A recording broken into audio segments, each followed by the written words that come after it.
மனத்தாழ்மை அவசியமா? Praise Lord.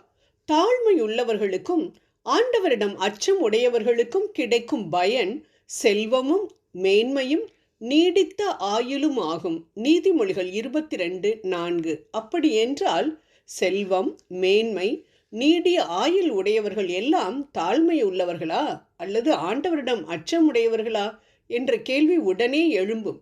இங்கு நீதிமொழிகள் புத்தகத்தின் ஆக்கியோன் கூறுவது இவ்வுலக ஆசீர்வாதங்களாகிய செல்வத்தை பற்றி அல்ல, மாறாக விண்ணகத்தில் காணப்படக்கூடிய செல்வமும் மேன்மையும் நீடித்த ஆயுளையும் பற்றிதான்.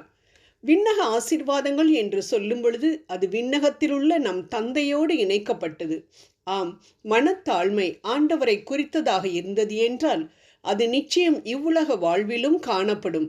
ஆண்டவருக்கு முன் நாம் தாழ்மையோடு இருந்தோம் என்றால் நிச்சயம் நாம் மனிதர்கள் முன்பும் தாழ்ச்சியோடு தான் காணப்படுவோம். பெருமை என்பது நம்மில் காணப்படாது. எனக்கு பிடித்த காரியத்தை தான் நான் செய்வேன், எனக்குன்னு ஒரு தனித்துவம் இருக்குல்ல, என்னை குறித்ததான முடிவு எடுக்கும் உரிமை எனக்குத்தானே உண்டு என்று சொல்லும் மனிதர்கள் அநேகர் உண்டு. ஆனால் அவர்களுக்கு சொந்தமானவர்கள் அல்லவே. அவர்களாகவே நான் இந்த வசதியான படித்த பெற்றோருக்கு தான் பிள்ளைகளாக பிறக்க வேண்டும் என்று ஒரு குடும்பத்தில் பிள்ளைகளாக பிறந்திருக்கிறார்களா? இல்லையே. உங்களுக்கு போய் பிள்ளையா பிறந்தனே, என்ன பயன், பெரிய பணக்கார குடும்பத்தில் பிறந்திருக்கலாம் என்று சொல்லக்கூடிய பிள்ளைகள் எத்தனையோ பேர் உண்டு.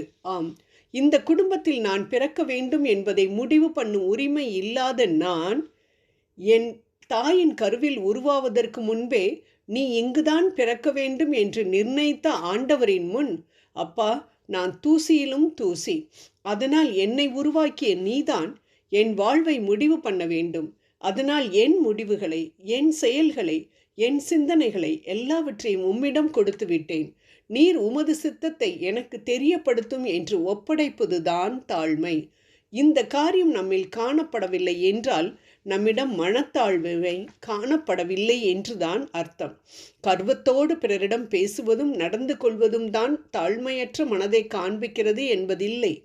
நம் ஒவ்வொரு செயலையும், திட்டத்தையும், வெற்றியையும் ஆண்டவருக்கு தெரிவிக்காமல் தன்னிச்சையாக நடந்து கொள்வதும் பாவம்தான் என்பது நம்மில் அநேகருக்கு தெரிவதில்லை. அன்பானவர்களே, நான் நன்றாக படிக்கிறேன், நல்லா சம்பாதிக்கிறேன், எனக்கு நல்ல அறிவு, எனக்கு இதெல்லாம் தூசி மாதிரி, இதை வெகு சீக்கிரமாக எளிதாக முடித்து விடுவேன்.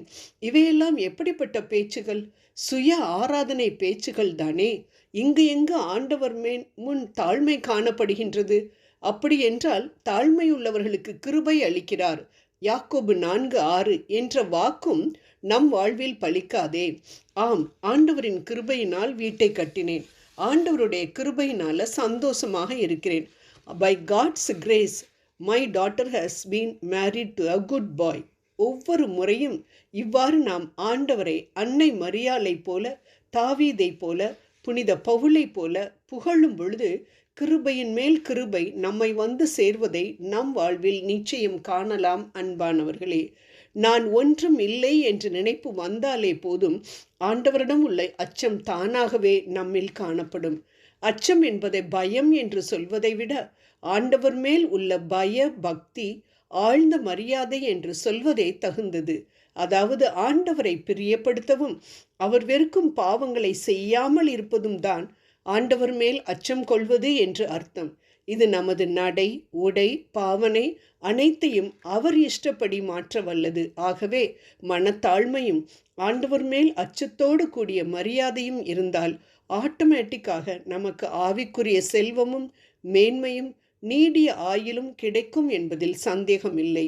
இப்படி நம் வாஞ்சை, ஆர்வம் இவற்றை பெறுவதில் இருந்தால் இவ்வுலக ஆசிகளும் மத்தேயு 6:33 படி தானாகவே நம்மிடம் வந்து சேரும் என்பதிலும் ஐயமில்லை. ஜெபம் செய்வோம். ஆசிகளின் இருப்பிடமே, எங்கள் அன்பு தெய்வமே, நான் என்ற பெருமையில் ஒருபோதும் நான் விழுந்து விடாமல் மிகுந்த தாழ்மையுடன் உம்மேல் பயபக்தியுடன் இருக்கவும், அதன் மூலம் விண்ணுலக செல்வத்தையும் மேன்மையையும் நீடிய ஆயுளையும் பெற பாத்திரவானாக காணப்படவும் எனக்கு கிருபை புரிந்தருளும். ஆமேன்.